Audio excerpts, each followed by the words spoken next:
What's your name and what's your game? My name is Andy Schatz, and I'm with Pocket Watch Games. We're making a game called Tooth and Tail.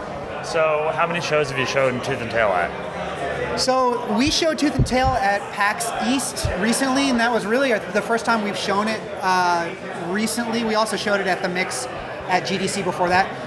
We showed the game, so it's been in development for like 2.5 years. We showed the game when it was honestly maybe 4 or 5 months old at PAX Prime in, I don't know what it was, 2014, something like that. It didn't even have the same name. Was it labeled, or did you do the Jonathan Blow Witness thing where it was just we labeled it. It had a totally different name, but we also made the game called Monaco, but we had this prototype and we just wanted to see how people played it. And it was an interesting experience. Actually, so the very first time when The Witness was shown at PAX, that was myself, Chris Hecker of Spy Party, and John Blow shared a booth where The Witness was a single laptop on a table and it was unmarked. Yeah. And it was right next to Monaco. And Monaco, we had a couch and a giant screen TV, and everyone knew about Monaco at the time because it had won the IGF. And of course, no one knew anything about The Witness and didn't even know that was The Witness. Yeah, I remember seeing it and going like, "That's a weird looking game." So that was the year I think we showed Horde. So I think that was the same year. Yeah. So it was actually interesting, not terribly unreminiscent of that. John actually had to ask us to keep our crowds in our part of the booth because we had crowds essentially standing in front of his laptop. And when you have a game that you don't do press for specifically, even if you don't do press for and you don't do prep work for and you go to a convention with no sort of prior prep, people won't necessarily sit down and play your game. And so what we found is that with Tooth and Tail, back then it was called Lead to Fire, and with that game the art was all temp, and nobody knew about the game. And so what we found is that we had a lot of repeat people coming back to play the game, but we had a hard time getting people to put their butts in the seat because it's like they walk by it and if they see this game with temp graphics that they've never heard of, you got nothing to get people to sit down. Outside of just your own hustle to be like, we just need players. Try and pull people off the street. But coming from having shown Monaco, which is a very convention friendly game. Drop in, drop out, quick. Yeah, and fuck over your best friend. It's co-op, and it also is very eye-catching visually. So going in with a game with temp art that people had never heard of was something that, to some extent, I think hurt our confidence in terms of our ability to sell the game, even if it bolstered our confidence in the idea that the game is fun.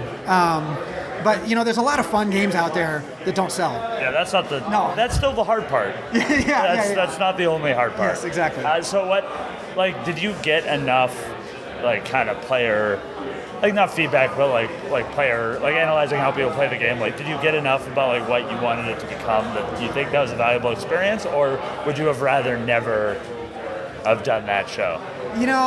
I'm not sure. I think for me, at least personally, what it did crystallize for me is, and this coming from Darkest Dungeon, that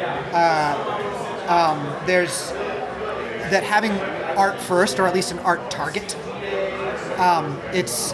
that can sell the game, right? That can sell the game even when the gameplay is not there yet.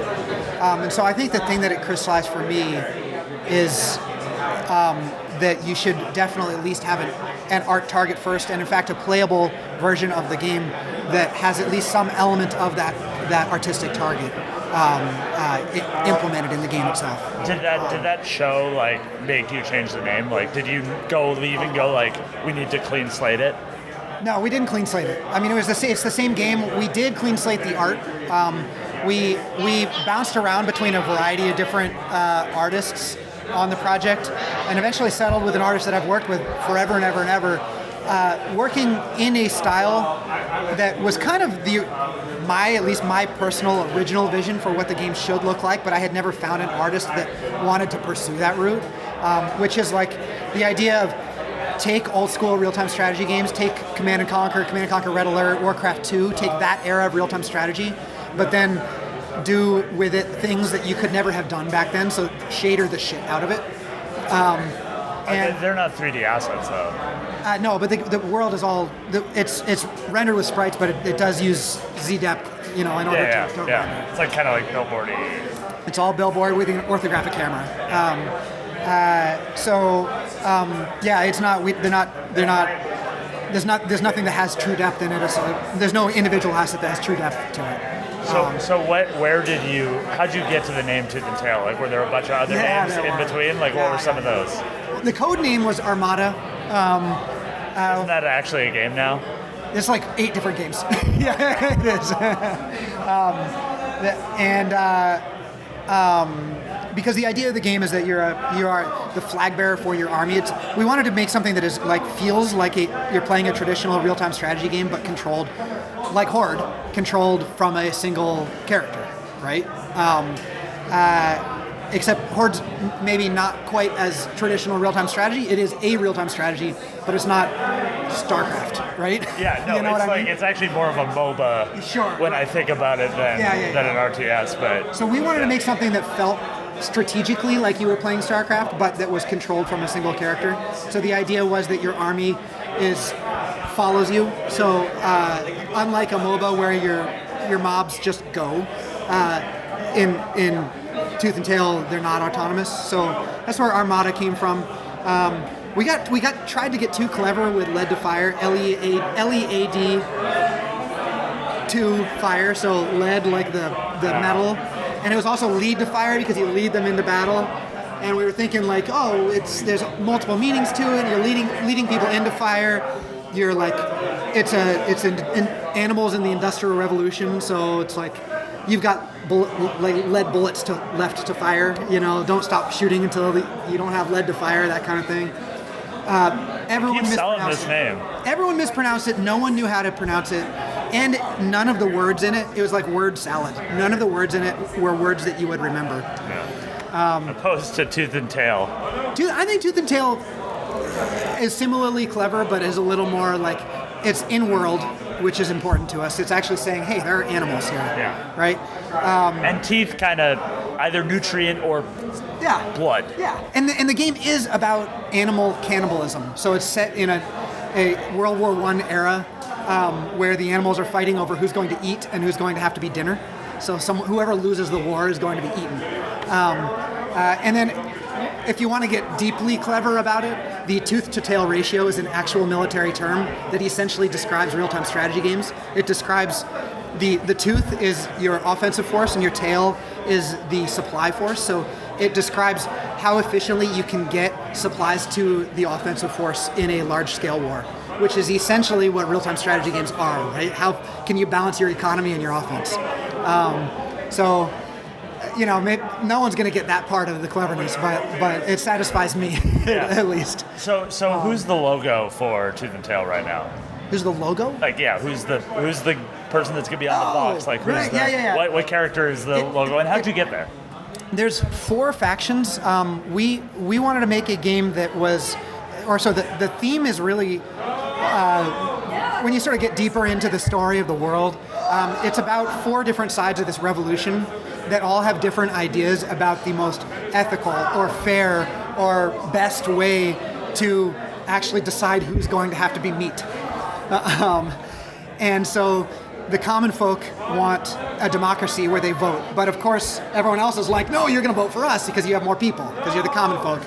The aristocracy want a free market, which is essentially just like, hey, we have the money to be able to defend ourselves and we're going to eat everyone else. The clergy wants an old system, like a Hunger Games style system where the clergy just get to select. But hey, maybe the world would be a better place if you had an overarching hand that just got to choose what was best for society. But the clergy is also kind of corrupt. And then you have the military police who want to enforce peace through war. So they basically want to kill all the revolutionaries. The main character is artistically drawn from the painting. Now I'm forgetting the name. The Liberty Leading the People, the French painting with the woman, the bare-breasted woman carrying the French flag. It's a French Revolutionary painting. And so the main character is the common folk leader. She's,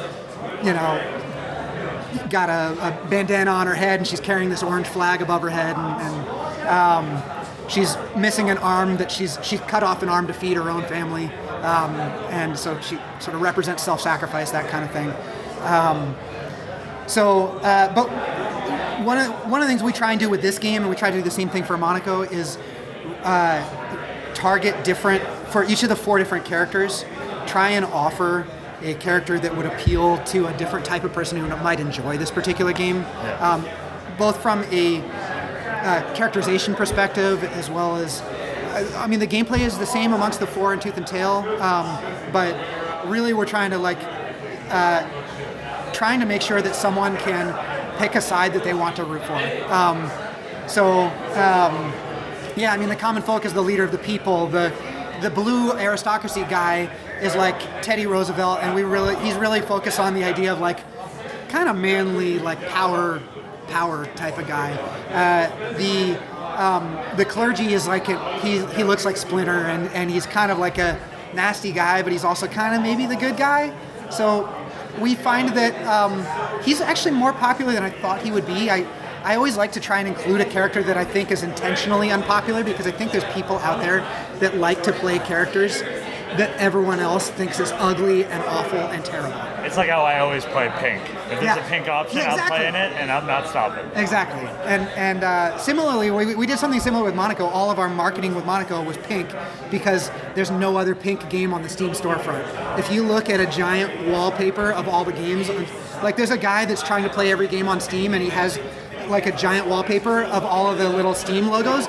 I can find Monaco on that in like 5 seconds, because it's the only pink one. And also, I think something we're finding, like with Darkest Dungeon, is you have so many opportunities to put a different character on the front. Like, the box isn't really as big of a thing now, because like you're in a summer sale and you're going to be featured. You can put that other thing. Are you guys doing any like propaganda poster style advertisement? Yeah. So we've right now we're to some extent revamping our approach to the artistic approach to the marketing materials, because the original design was propaganda posters, and then we started to go a different direction when we got into UI design. And what we're realizing is that the UI design doesn't necessarily actually tell the story well now that we're going back into marketing. So the graphical design is actually, we're sort of pulling back, and we're going back to the original material, the propaganda poster idea for the marketing materials. So. Cool. And where are we going from here? Like, what kind of, like, what's next? We got to finish the darn game. We're working on single player right now. Doing a full story campaign kind of thing? And it's going to be a short campaign, but it hopefully really satisfying, really fun. One for each, not the... There's actually going to be one hopefully very replayable mission for each of the 4 commanders. And then the hope is to expand upon that later on. And also be able to offer co-op and stuff like that too. And then we gotta get our ranked mode done. We gotta make a final decision on whether we're gonna go to consoles, because the game is super fun on a controller. I always thought that was the target, because you guys are always showing with controllers. Yeah, it's easier to pick up and play on a controller, and also we really like showing split screen. One of the goals of the game is the idea that, like, when I grew up playing real-time strategy games, I grew up like playing Red Alert with my buddy in the dorm room, and I still remember the feeling of like, you could be king of the dorm room. And now if you play StarCraft 2, like, the goal is to be king of South Korea. And I'm not ever going to be king of South Korea. I'm going to be like... Well, don't sell yourself short. I'm going to be like, mopping the floors in Bronze League, you know what I mean? And so the split screen is a really fun personal experience that we like to show, and that's a lot easier to show with controllers. But the PC is just is an obvious market especially for a strategy game. So the PC is definitely going to be our launch platform. We may end up launching on 2 platforms. We'll see, but for sure one of them at least will be PC. So. Cool. Well, thanks for being on the Question Bus. Awesome. Is there anything else you want to plug? No, I mean, if people are interested in Tooth and Tail, they can go to toothandtailgame.com/alpha and sign up for our alpha, and drop by our Discord channel and come chat with the developers. I honestly don't know that there's ever been... I'm sure there are, but we are extremely active and interactive with our ongoing alpha community, and we invite people into the Discord chat channel from there. But we're in there all day long, Monday through Friday, and our community is active on the weekend as well. So super fun to go in there and chat and hang out and talk to developers. Do you know if you can get like tooth.tail as a URL? I don't know. We have toothandtailgame.com, but come to pocketwatchgames.com/chat for the Discord channel. Yeah, come hang out with us. We stream all the time too, so twitch.tv/pocketwatch. So. Okay, thank you. Awesome, thank you.